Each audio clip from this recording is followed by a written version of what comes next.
लग्नमेकादशकपालमनुनिर्वपेत् आदित्यं चरुम्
ಯಾದರೆ ಅಯ್ಯೋ ಮರೆತಂತೆ ನನ್ನ ಜೋಗುಳದ ಹರಕೆ ಇದು ಮರೆಯದಿರು ಕಂದ ಮರೆತ ಯಾದರೆ ಅಯ್ಯೋ ಮರೆತಂತೆ ನನ್ನ ಅಂತ ಕನ್ನಡವನ್ನ ಮರಿಬಾರ್ದು. ಯಾಕಂತಂದ್ರೆ ಕನ್ನಡ ಒಂದು ಕಸ್ತೂರಿ ಕನ್ನಡ. ಕನ್ನಡದಲ್ಲಿ ಕವಿ ಹಳೆಗನ್ನಡದಲ್ಲಿ ಹೇಳ್ತಾರೆ, ಚಿಕ್ಕಂದಿನೋಳು ಮಕ್ಕಳಿಗೆ ತಂದೆ ವಿದ್ಯೆ ಪೊರಗದಿದ್ದರೆ ಕೊಂದಂ ಲಕ್ಕ ದನವಿರಲು ಕೆಳಗು ಚಿಕ್ಕಂದಿನೋಳು ವಿದ್ಯೆ ಪೊರಗು ಚೂಡಾರತ್ತ ಓದದ ಬಾಯಿ ಸಜ್ಜನಕ್ಕಳ ಪ್ರಿಯದಿಂದಂ ಆಧರಿಸದ ಬಾಯಿ ಚಿಕ್ಕಂದಿನೋಳು ವಿದ್ಯೆ ಪೊರಗು ಚೂಡಾರತ್ತ ಅಂತ ಹಳೆ ಕಾಲದಲ್ಲಿ ಹಳೆಗನ್ನಡ. ಯಾರು ಹಳೆ ಕನ್ನಡ ಹೇಳಿ ಕನ್ನಡನೇ ಮರ್ತು ಹೋಗುತ್ತೆ. ಒಂದೊಂದ್ಸಾರಿ ನಮ್ಗೆ ಇನ್ನೊಂದು 100 ವರ್ಷ ಆದ್ಮೇಲೆ ನಮ್ಮ ಮಕ್ಕಳು ಕನ್ನಡ ಮಾತಾಡ್ತಾರೋ ಇಲ್ವೋ ಅನ್ನೋದು. ಈಗ ಬಹಳ ಜನ ಮದರ್ ಟಂಗ್ ಕನ್ನಡ ಅಂತ ಹೇಳ್ತಾರೆ, ಅವ್ರ ಮಕ್ಕಳು ಕನ್ನಡ ಬರೋದಿಲ್ಲ. ಆ ಥರದವ್ರು ಬೇಕಾದ್ರೆ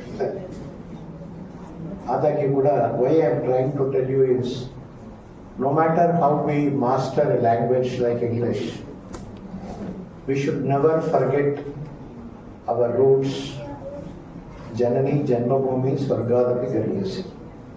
ಹಾಗೆ ಜನನಿ ಅನ್ನತಕ್ಕಂತಹ ಒಂದು ಕರ್ನಾಟಕ ರಾಜ್ಯ, ಅದರಲ್ಲೂ ನಮ್ಮಂತಹ ಶ್ರೇಷ್ಠವಾದಂತಹ ಕನ್ನಡ ಭಾಷೆಯನ್ನು ನಮ್ಮಲ್ಲಿ ಅಳವಡಿಸಿಕೊಳ್ಳಬೇಕು.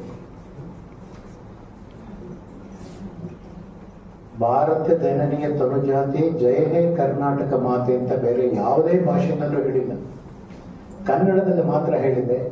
ಭಾರತ ಜನನಿಯ ತನುಜಾತಿ ಅಂದ್ರೆ ನಾವು ಕನ್ನಡದವ್ರು ಹೇಳ್ಕೊಂಡಿದ್ದೀವಿ, ಭಾರತ ಜನನಿಯ ತನುಜಾತಿ ಜಯ ಹೇ ಕರ್ನಾಟಕ ಮಾತೆ.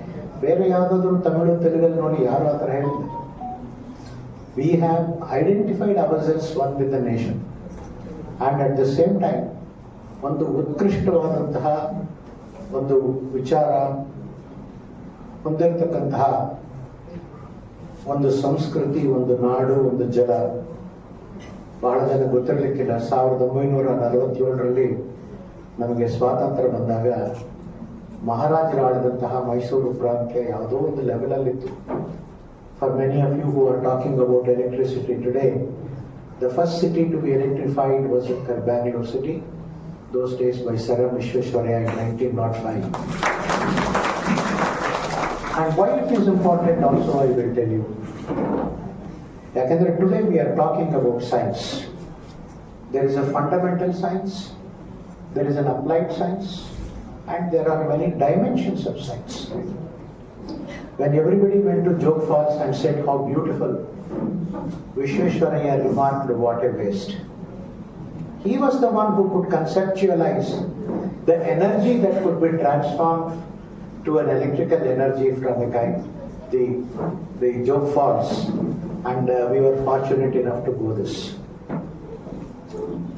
ಅಂತಹ ಒಂದು sir M Visvesvaraya, sir C V Raman, ಇನ್ನೂ ಅನೇಕ ಗಣ್ಯರು ಇವತ್ತಿಗೂ ಇದ್ದಾರೆ.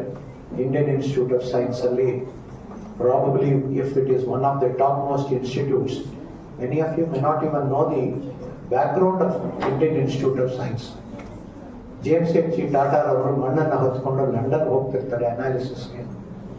ಅದೇ ಇದರಲ್ಲಿ ಮಹಾತ್ಮ ಗಾಂಧಿ ಅವರು ಹೋಗ್ತಾ ಇರ್ತಾರೆ. ಅವರು ಜೇಮ್ಸ್ ಎಚ್ ಜಿ ಟಾಟಾನ ಕೇಳ್ತಾರೆ, ಯಾಕೆ ವಿದೇಶಕ್ಕೆ ಹೋಗ್ತಾ ಇದ್ದೀರಾ ಅಂದ್ರೆ, ನಮ್ಮ ದೇಶದಲ್ಲಿ we cannot analyse many of the minerals and other things ಅಂತ. ಅದಕ್ಕೆ ವಿವೇಕಾನಂದರಿಗೆ ಮಹಾತ್ಮ ಗಾಂಧಿ ಹೇಳ್ತಾರೆ, why don't you start an institute in our own place and who will give the money? Sir Maharaja, the Mysore Maharaja the great gives the land, and today also it is called for older generation Tata Institute, and today it is one of the topmost institute, whether it is ISRO or whether it is atomic energy or you name it, hundreds of scientists who have mastered across the globe. It is the Tata Institute which has brought that kind of name.